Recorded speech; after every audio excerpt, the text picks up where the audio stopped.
El cariotipo era normal, no sabemos si correspondía a sangre medular o no, pero la biopsia de médula fue típica de mielofibrosis. Había fibrosis reticulínica intensa y difusa y también había incluso fibrosis colágena. Por tanto, se estableció el diagnóstico de una mielofibrosis primaria. En aquella época no existía todavía el score pronóstico, esto fue muy posterior, pero retrospectivamente pues vimos, y además su historia lo ha confirmado, que se trataba de una mielofibrosis de bajo riesgo. Aquí pongo, dado su IPSS de bajo riesgo, no es verdad, porque en aquella época, pues, como digo, no existía, pero basándose en el sentido común, la paciente estaba asintomática, no había ningún tratamiento curativo y era previsible pues, que la enfermedad fuera a ir bien. No se trató inicialmente y la enfermedad permaneció estable durante varios años. Pero pasados los años apareció la esplenomegalia que le faltaba al principio. Después demostramos que no tenía la mutación de JAK2 cuando se descubrió en 2005 y poco a poco apareció anemia que tratamos primero con darbepoetina y luego con danazol sin que la paciente respondiera y finalmente empezó a requerir transfusiones de concentrados de hematíes.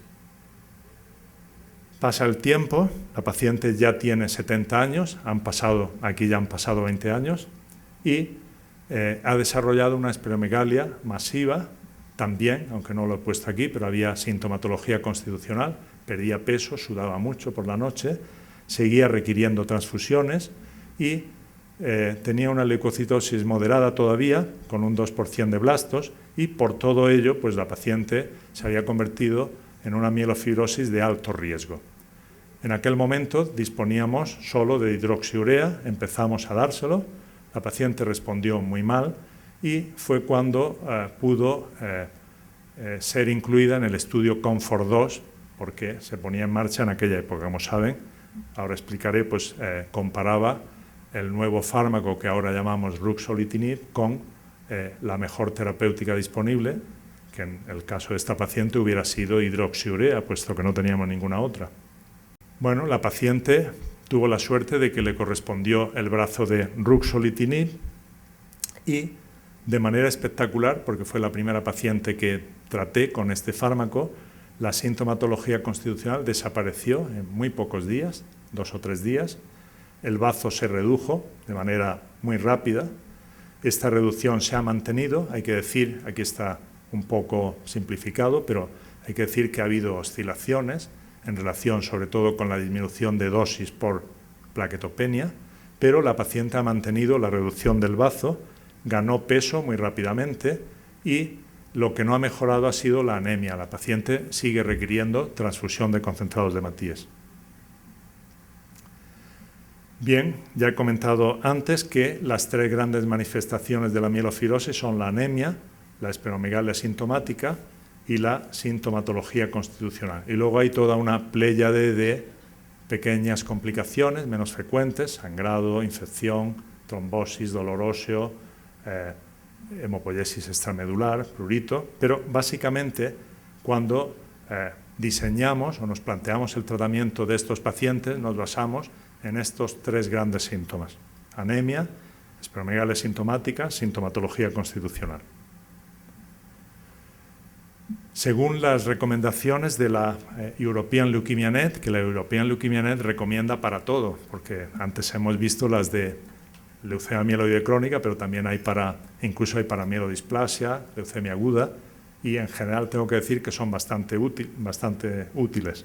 Bueno, en el caso de la mielofibrosis, a falta de un tratamiento curativo, que solo puede ser el trasplante, el objetivo fundamental del tratamiento es la paliación de los síntomas y la mejoría de la calidad de vida de los pacientes, dado que, como saben, estos pacientes tienen, sobre todo en las fases avanzadas de la enfermedad, una calidad de vida pésima. Y, por supuesto, como he comentado, pues el trasplante es lo único que puede curar a estos pacientes, pero en la práctica hay muy pocos pacientes que sean tributarios por edad, etc. Y a medida que hemos ido conociendo mejor la patogenia de la mielofibrosis, se han intentado una serie de fármacos, a ver si podían tener un papel en el tratamiento de la mielofibrosis. Y, sin duda ninguna, los fármacos que han tenido más éxito de todos ellos son los inhibidores de JAK2. Hay bastantes fármacos, hay solo uno aprobado, ruxolitinib, otros 2 en fase 3 y otros en fase 2 o incluso en fase 1 e incluso algunos en fase preclínica. Como ven, hay algunos que no solo inhiben JAK2, sino también JAK1, mientras que otros son solo inhibidores de JAK2. Muchos de estos fármacos tienen otras dianas moleculares y lo que es muy importante es el concepto de que estos fármacos no son, no solo inhiben el JAK2 mutado, sino que también inhiben el JAK2 no mutado. De manera que esto explica que sean eficaces tanto en pacientes con mielofibrosis JAK2 positiva y JAK2 negativa.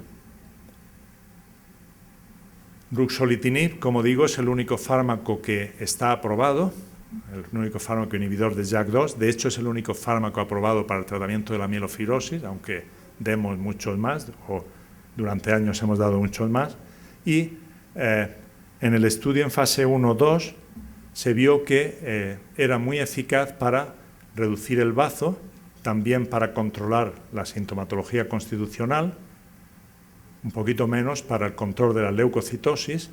No era en general eficaz para la anemia, incluso la podía acentuar al principio, y su eficacia en la reducción de la carga alélica de JAK2 en los pacientes JAK2 positivos también era limitada.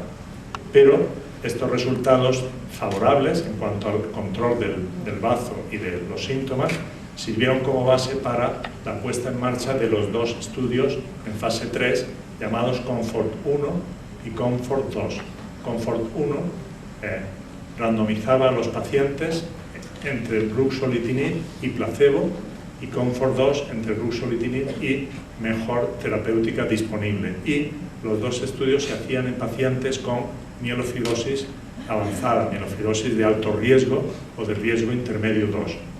El objetivo primario era la reducción del bazo determinada por técnicas de imagen, por resonancia magnética, y era la proporción de pacientes que conseguían una reducción igual o superior al 35%, que esto es por resonancia magnética, pero la correspondencia por palpación es 50% de reducción por palpación. Y la única diferencia en cuanto al objetivo primario era el tiempo, que en el caso de la comparación con placebo era 24 semanas, y en el caso de la comparación con la mejor terapéutica disponible era el doble, 48 semanas. Y aquí están los resultados.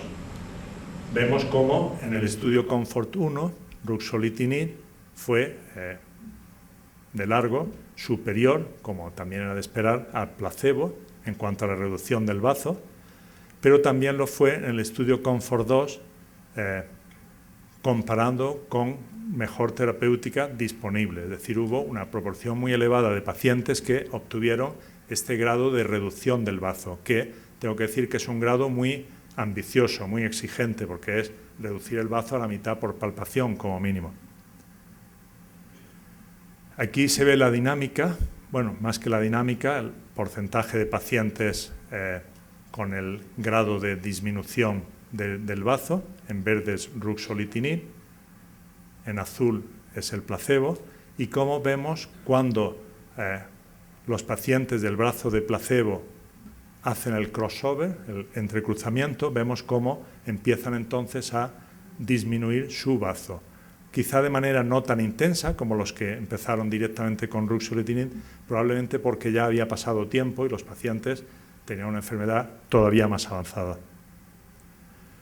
Y esto sería en el otro estudio, en COMFORT 2, donde vemos, aquí es brazo de ruxolitinib, rápida reducción del bazo, brazo de mejor terapéutica disponible, ninguna reducción, incluso aumento, y a partir del crossover, reducción del bazo también aquí.